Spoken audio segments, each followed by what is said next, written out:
आज की इस पत्रकार वार्ता में प्रमुख रूप से हमारा एक स्पेसिफिक एक विषय है जिस पर हम बात करने के लिए आपके समक्ष यहाँ हैं।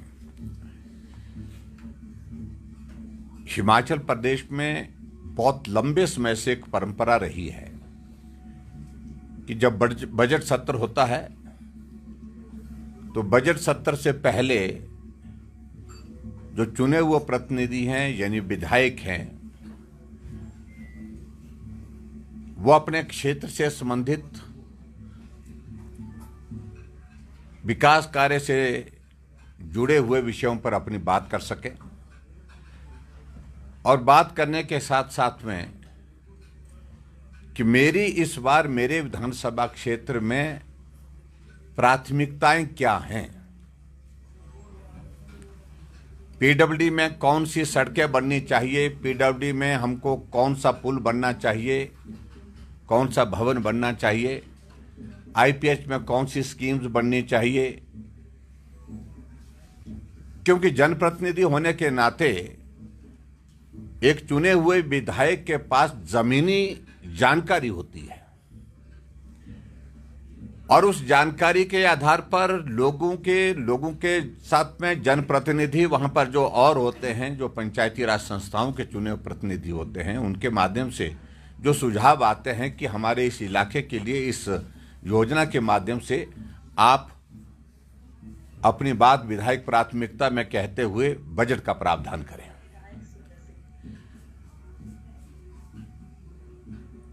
और परंपरा है, इसलिए इस परंपरा के अंतर्गत एक विषय यह भी रहता है कि आगामी जो बजट सत्र आ रहा है उस बजट सत्र में आपके सुझाव क्या है, मित व्ययिता से संबंधित क्या सुझाव है, रेवेन्यू जनरेट करने की दृष्टि से क्या सुझाव है, उन सारी बातों को लेकर के इस विधायक प्राथमिकता की बात में चर्चा होती है और ये बैठक मुख्यमंत्री जी की अध्यक्षता में होती है और मुख्यमंत्री और बीच में संबंधित विधायक के कुछ प्रश्नों के जवाब के लिए मंत्री भी इसमें इंटरवीन करते हैं। पिछले 2 वर्षों से हिमाचल प्रदेश में कांग्रेस पार्टी की सरकार है और 2 वर्षों से जो हमारे चुने हुए विधायक ऑपोजिशन के विशेष तौर से जिनका मैं जिक्र करना चाहूंगा, परंपरा के हिसाब से उसका पालन करते हुए विधायक प्राथमिकता की बैठकों में जाते रहे। लेकिन हमें इस बात को लेकर के अफसोस है कि 2 वर्ष के कार्यकाल में ऑपोजिशन के विधायकों की डीपीआर बनने की प्रोसेस अधिकांश जगह पर हुई ही नहीं है। मैं अगर अपनी ही बात कहूं, बाकी अगर विधायक अपने अपने क्षेत्र की बात कहना चाहेंगे तो मैं कहूंगा कि वो भी कह सकते हैं कि 1-2 स्पेसिफिक इश्यूज को लेकर के जो हमने प्राथमिकता दी है, पीडब्ल्यूडी में दी है, आईपीएच में दी है, उसकी डीपीआर बनाने की प्रोसेस ही शुरू नहीं हुई है और 2 वर्ष कार्यकाल कांग्रेस का पूरा हो चुका है, कांग्रेस की सरकार का पूरा हो चुका है। ये तीसरी विधायक प्राथमिकता की बैठक है।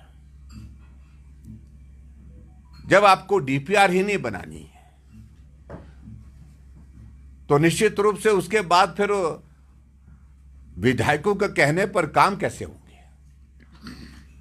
और उससे आगे बढ़कर के एक और चीज को लेकर के हिमाचल प्रदेश में एक नई परंपरा शुरू कर दी है कि डीपीआर जो बन करके तैयार हो भी गई है पिछली, उसमें भी लिस्ट बना करके मुख्यमंत्री के सामने प्रस्तुत की जा रही है कौन सी डीपीआर हमको नाबार्ड के सामने पेश करनी है, नाबार्ड को फॉरवर्ड करनी है।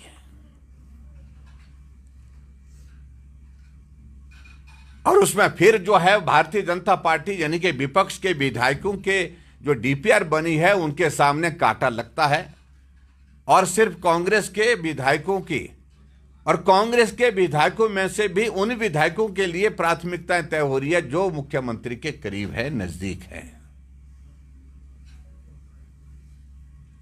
उनकी स्कीमों के सामने टिक लगता है और बहुत सारे कांग्रेस के विधायक, जब हमने पिछले कल ये फैसला किया कि हम नहीं जाएंगे तो कांग्रेस के भी बहुत सारे विधायक ऐसे हैं जो संपर्क कर रहे हैं कि हमारी भी स्थिति ऐसी ही है जैसी स्थिति आपकी है। मैं समझता हूं यह बहुत दुर्भाग्यपूर्ण है। जब मुख्यमंत्री विपक्ष में हुआ करते थे तो विधायक इंस्टीट्यूशन की बहुत लंबी लंबी बातें करते थे। विधायकों के लिए यह होना चाहिए, विधायकों के लिए वो होना चाहिए, विधायकों के जो प्रेरोगेटिव जो है उनको स्ट्रेंथन करना चाहिए, हमको एक मंच पर सारी चीजों को छोड़ करके काम करना चाहिए। लेकिन बहुत निराशा है, बहुत दुर्भाग्यपूर्ण परिस्थिति है हमारे सामने। अगर विधायक इंस्टीट्यूशन को पूरी तरह से बर्बाद अगर किया है तो वर्तमान की सरकार में हुआ है। हम विधायक चुने हुए हैं, लेकिन विधायक होकर के भी हम डिप्टी कमिश्नर को लिखते हैं कि मेरे विधानसभा क्षेत्र की इस स्कीम के लिए आप पैसा स्वीकृत करिए, लेकिन हमारे कहने पर पैसा स्वीकृत होता नहीं है। जो कहीं चुनाव में नहीं जीते हैं, जिनने कहीं ने चुनाव भी नहीं लड़ा है, अगर चुनाव लड़ा है तो चुनाव हारे हैं, उनके लिए वो भी स्पेसिफिक होकर के कांग्रेस पार्टी में भी एक एक विधानसभा क्षेत्र में 3-3, 4-4 नेता हैं, लेकिन जिस का नाम सुक्खू जी ने डिप्टी कमिश्नर को यहां से भेजा है कि इस विधानसभा क्षेत्र में अमुक कांग्रेस के इस नेता के कहने पर काम होंगे, बाकियों के कहने पर काम नहीं होंगे, उस प्रकार से पैसा स्वीकृत किया जा रहा है। एक तरह से विधायकों को अपमानित करने का यह क्रम जो है लगातार चला हुआ है। और हम जाते हैं इस बात को लेकर के हैरान होते हैं, कांग्रेस के वो लोग जो किसी दायित्व पर, सरकारी दायित्व पर नहीं है, लेकिन अधिकारियों की बैठक ले रहे हैं, अधिकारियों को कार्यक्रम में बुला रहे हैं, टूर्नामेंट का उद्घाटन कर रहे हैं, स्कूल के एनुअल फंक्शन में वो वहां पर जाकर के भाषण दे रहे हैं। और इनके मंत्री जहां प्रवास पर जाते हैं, स्थानीय विधायक को निमंत्रण ही नहीं दे रहे हैं, ऑपोजिशन के विधायकों को निमंत्रण ही नहीं दे रहे हैं।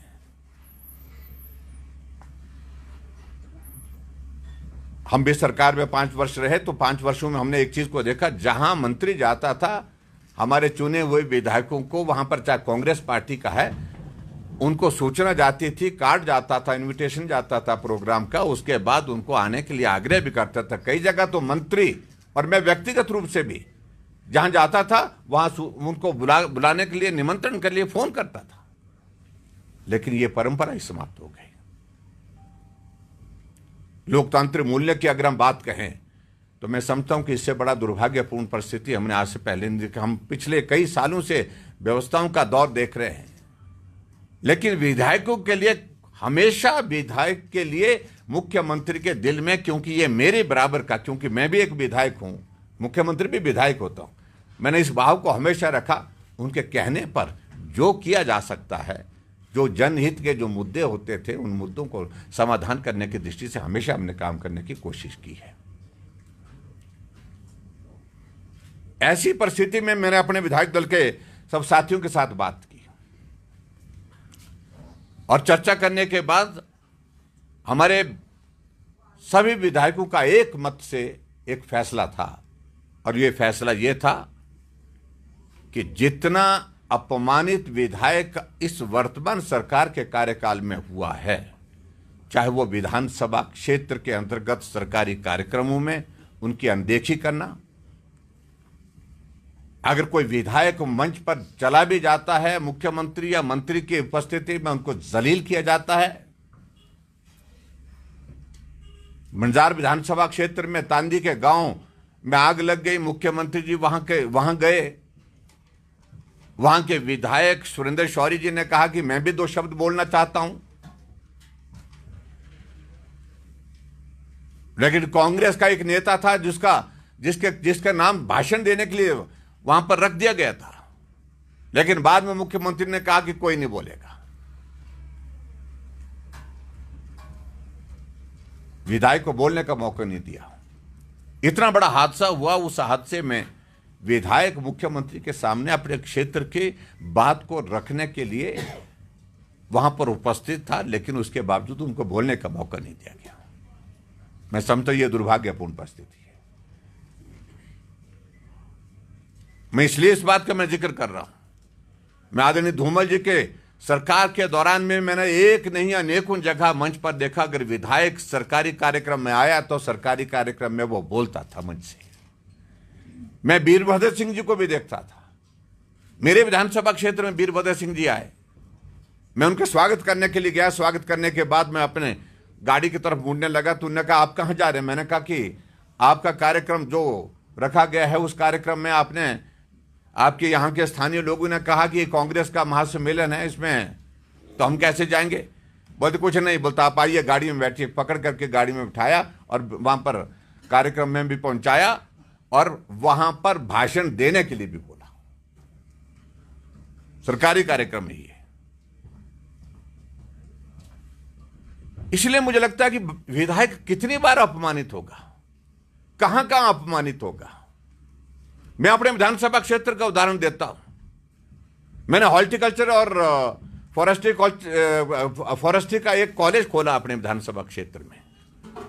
205 बीघा जमीन दी, सुप्रीम कोर्ट से फॉरेस्ट की क्लियरेंस लाई और उसके बाद 10 करोड़ रुपए दे करके मैंने उसके एक ब्लॉक का, एडमिनिस्ट्रेटिव ब्लॉक का शिलान्यास किया।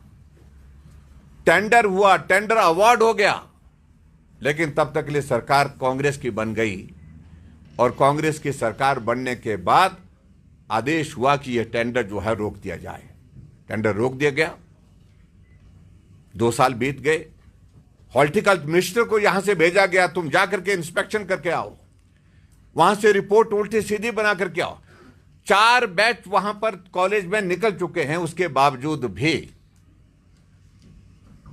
वहां पर काम शुरू नहीं किया। अभी हाल ही में कुछ दिन पहले जो 10 करोड़ रुपए बजट वहां पर दिया गया था जो टेंडर के लिए, जो पीडब्ल्यू डिपार्टमेंट के पास जमा था, वो पैसा वापस ले लिया। मैंने बतौर मुख्यमंत्री उसका शिलान्यास किया हुआ। ऐसे एक नहीं अनेकों उदाहरण। और उसी तरह से मेरे विधानसभा क्षेत्र के अंतर्गत एक थुनाग में एक पुल है जिसके लिए बजट प्रावधान किया, काम शिलान्यास एज मुख्यमंत्री किया मैंने। और बतौर मुख्यमंत्री शिलान्यास करने के बाद काम शुरू, टेंडर हुआ, टेंडर होने के बाद काम शुरू हुआ। काम शुरू होने के बाद एक अबैटमेंट बन करके जो तैयार हुई पड़ी है 2 साल पहले की, लेकिन जब से सरकार बनी दूसरे साइड की अबैटमेंट अभी तक जो है वो काम शुरू नहीं किया, उसका पैसा रोक दिया गया।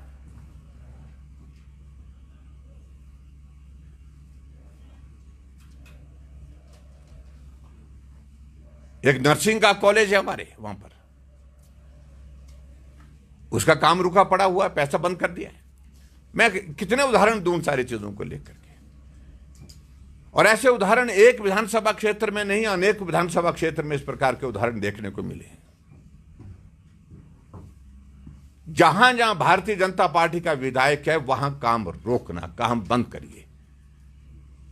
उल्टा यह होता है कि मुख्यमंत्री जाता है या मंत्री कहीं किसी विधानसभा क्षेत्र में, अपोजिशन के विधानसभा क्षेत्र में जाता है, जब देखते हैं कि यह काम चला हुआ था, काम रुका है, तो आदेश करते हैं कि काम क्यों रुका है, इस काम को शुरू करना चाहिए। और यहां उल्टा है, काम अगर शुरू हुआ था तो यह काम क्यों चल रहा है, इसको बंद करने के आदेश देकर के आते हैं। जब इस प्रकार के हालात होंगे तो विधायक इंस्टीट्यूशन को तो तबाह कर दिया, बर्बाद कर दिया है हिमाचल प्रदेश में।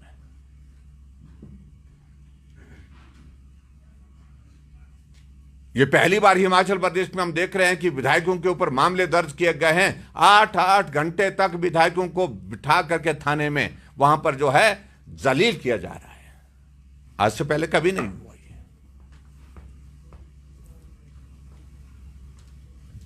और उसके बाद हमसे पूछा जा रहा है कि विधायक प्राथमिकता की बैठकों में आना चाहिए। हमें मालूम है, हम अपने दायित्व से अच्छी तरह से परिचित हैं, हमें इसे समझाने की कोशिश कोई ना करे। कहा कि जनहित के मुद्दों को उठा सकते थे वहां पर, उठाने के लिए हम लगातार जाते रहे वहां पर, उस परंपरा का पालन करते रहे विधायक प्राथमिकता की बैठक में जाकर के, लेकिन उसके बावजूद हुआ जब कुछ नहीं, उल्टा जो बोला गया उसके विपरीत काम हुआ। एक स्वभाव बन गया मुख्यमंत्री जी का और इस वर्तमान सरकार का कि जो बोला जाता है उसके विपरीत काम करना।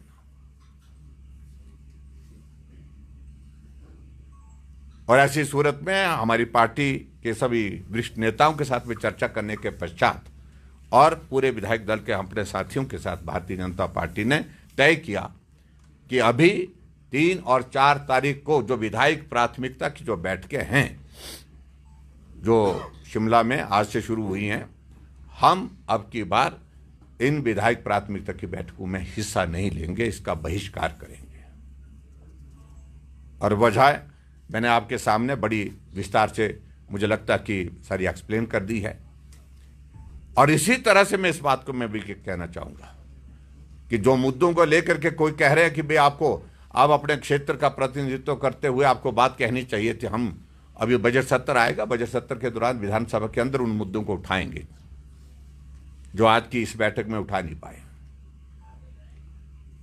लेकिन उठाने का कोई औचित्य नहीं है, कोई सुनता नहीं है।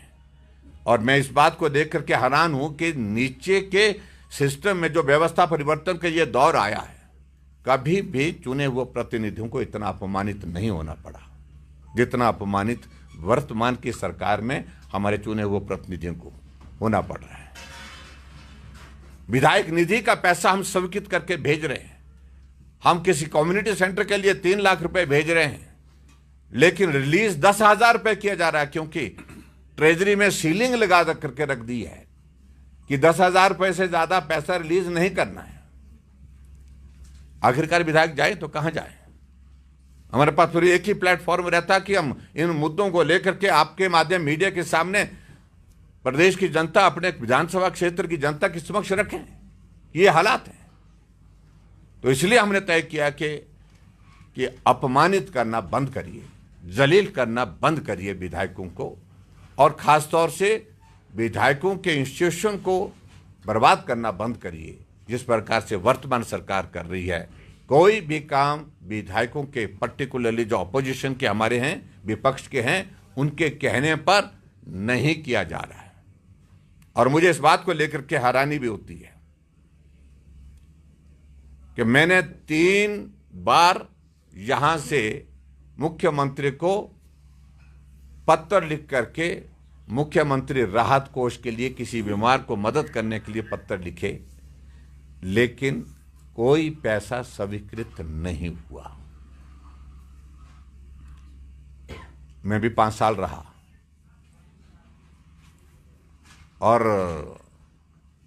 मुझे पूर्व मुख्यमंत्री की ओर से जो भी पत्र आता था, विशेष तौर से किसी को मदद करने के लिए, किसी गरीब को किसी का इलाज के लिए मदद करने के लिए, मैं तत्काल उस पैसे को स्वीकृत करता था। जितना बोला होता था, जो एस्टीमेट होता था, बिल होते थे जिसमें लगे हुए, उसके मुताबिक करता था। तो इसलिए मुझे लगता है कि ये सारी चीज़ों को लेकर के भारतीय जनता पार्टी का ये फैसला हमने बहुत पीड़ा के साथ ही हमको ये फैसला लेना पड़ा। लेकिन आखिरकार विधायक की गरिमा है, विधायक एक चुना हुआ प्रतिनिधि होता है, जनता का प्रतिनिधि होने के नाते उसका अपने इलाके में भी सम्मान है। उसको बार बार इस तरह से अपमानित करना ये बर्दाश्त नहीं हो सकता। इसलिए भारतीय जनता पार्टी ने तय किया कि हम इस विधायक प्राथमिकता की बैठक में नहीं जाएंगे, हम इसका बहिष्कार करेंगे। मित्रों, मेरी ओर से तो इतनी बात है। मैं तो इस सारे विषय को लेकर के, यहाँ हमारे विधायक भी बैठे हैं, अगर किसी ने कोई अपने विधानसभा क्षेत्र से संबंधित कोई बात कहनी है तो मुझे लगता है कि प्रमुख रूप से हो गई। हाँ, तो कुल मिलाकर के हमारा कहना सिर्फ आज के विषय पर पूरा होता है। बहुत बहुत धन्यवाद। Thank you very much. आपने कहा विधायक ही अपमानित हो रहे हैं, चाहे सत्ता पक्ष के भी आपने कहा विधायक सत्ता पक्ष के लिए, तो जनता किस हालत में होगी? क्योंकि विधायकों की स्थिति आप कह रहे हैं, तो जनता, क्योंकि जनता की आवाज कब सुनी? जनता की 2 साल में तो क्या नहीं, देखो, जनता इस बात को अनुभव कर रही है, महसूस कर रही है कि ऐसा दौर कभी देखा नहीं। जब सारे काम रोकने की 2 साल के कार्यकाल पूरा होने के बावजूद भी अभी तक वो प्रक्रिया समाप्त नहीं हुई है। जहां भी लगता है कि इसको रोको उसको रोको, सब काम रोके हुए हैं, बंद किए हुए हैं। विधायक प्राथमिकता का विषय तो मैंने बड़ा स्पष्ट कर दिया, लेकिन जनता सबसे ज़्यादा इसमें प्रभावित हो रही है, जनता सबसे ज़्यादा इसमें पिस रही है, क्योंकि उनके जेन्युइन काम भी नहीं हो पा रहे हैं। ठाकुर साहब, जैसे कि आपने जानकारी दी कि आप प्राथमिकता विधायकों की इसमें बैठक में नहीं जाएंगे, और कांग्रेस के विधायक भी आपसे ये कह रहे हैं हमारी स्थिति भी यही है, तो ऐसे में जब सरकार की आर्थिक स्थिति भी खराब है, तो ये आप दबाव तो नहीं बना रहे हैं इनको सरकार पे कि लास्ट अटेम्प्ट किया जाए? नहीं, देखिए, हमारी ओर से तो इस प्रकार का कोई प्रयास नहीं है। हमारे ना, हमने पहले भी अटेम्प्ट नहीं किया था, वो अटेम्प्ट अपनी ओर से ही हो गया था उनका, जो जिसको बोलते हैं सेल्फ गोल किया था उनने एक तरह का। तो मैं तो यही कहूँगा, हम कांग्रेस पार्टी की सरकार को चलाने का जिम्मा हमारा नहीं है। हमारी भूमिका विपक्ष के नाते है, जहाँ गलत होगा वह हम बोलेंगे, डंके की चोट पर बोलेंगे, विधानसभा के अंदर बोलेंगे, विधानसभा के बाहर बोलेंगे, लोगों के बीच में बोलेंगे। सर, ये जो प्राथमिकता बैठकों का तो विरोध किया, लेकिन जो क्या रीजन में प्राथमिकता देंगे, जो 5 प्राथमिकता मांगी, इस सारी बात को लेकर के विधायक दल की बैठक हमारी सेशन के दौरान होगी, तो उस वक्त हम विचार करेंगे देना नहीं देना। सर, परंपरा क्योंकि बहुत पुरानी है, और अगर इसी तरह से विधानसभा की परंपराएं टूटती रहेंगी तो कहीं लगता नहीं कि वैल्यू धीरे धीरे खत्म होती। देखिए, मैं इस बात को पहले ही कह चुका हूं कि हम बहुत पीड़ा के साथ इस फैसले को लेने के लिए विवश हुए। आज से पहले जब भी विधायक प्राथमिकता की बात होती थी, वहीं पर ही कुछ चीज़ों को लेकर के जब चर्चा होकर के डायरेक्शन होती थी, ये काम क्यों रुका है, ये काम क्यों नहीं शुरू हो रहा है, इस सारी चीज़ को लेकर के डायरेक्शन होती थी, क्योंकि अधिकारी वहीं पर उपस्थित होते थे। लेकिन वर्तमान सरकार में 2 वर्ष के कार्यकाल में विधायक प्राथमिकता में जो डीपीआर जो लिख करके हमने दी हुई है, उसकी कई जगह प्रोसेस ही शुरू नहीं हुई है। तो आखिरकार विधायक वहां पर जाकर के करेंगे क्या? इसलिए विधायकों ने, सब लोगों ने तय किया है कि जब हमारे काम होने ही नहीं है, चाहे हम लिख करके दें, चाहे हम बोल करके आएं, लेकिन उसके बावजूद सुनवाई जब नहीं हो पा रही, तो ऐसी सूरत में परंपरा टूटी है। इस बात को हमें भी खेद है, लेकिन परंपरा टूटने की कोई एक व्यवस्था है, वो हमारे सामने, जिसका मैंने जिक्र किया है।